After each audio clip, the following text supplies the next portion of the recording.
D'accord pour centraliser les procédures d'admission au régime de solidarité au sein d'une même entité. Mais qui financera cette charge supplémentaire pour la CPS ? Jusqu'aujourd'hui, on va venir faire peser des frais de gestion supplémentaires liés au transfert des missions jusqu'à hauteur de 100 millions. C'est pas rien, 100 millions.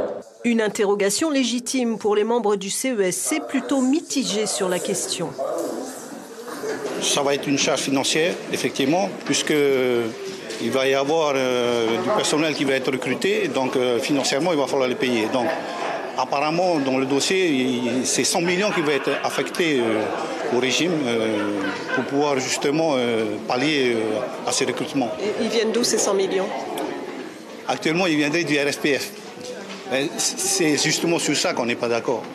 Parce qu'effectivement, ça viendrait encore plomber le régime. Aujourd'hui, le pays essaye de mettre tout le monde au parfum en disant que la PSG a un problème. Il n'y a pas assez de fonds, il n'y a pas assez de rentrées. Et aujourd'hui, il remet encore des charges dessus. Il faut savoir qu'est-ce qu'on veut.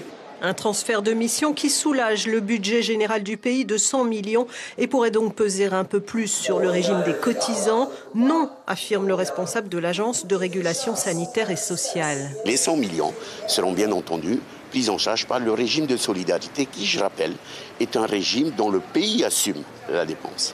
Donc pas d'augmentation de cotisation en perspective ? Pas d'augmentation sur ce point de vue-là.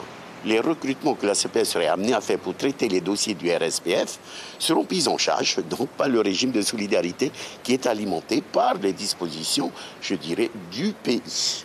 Objectif affiché de l'exécutif, rendre à la direction des affaires sociales ses missions de solidarité, entrée en vigueur prévue au 1er janvier 2018.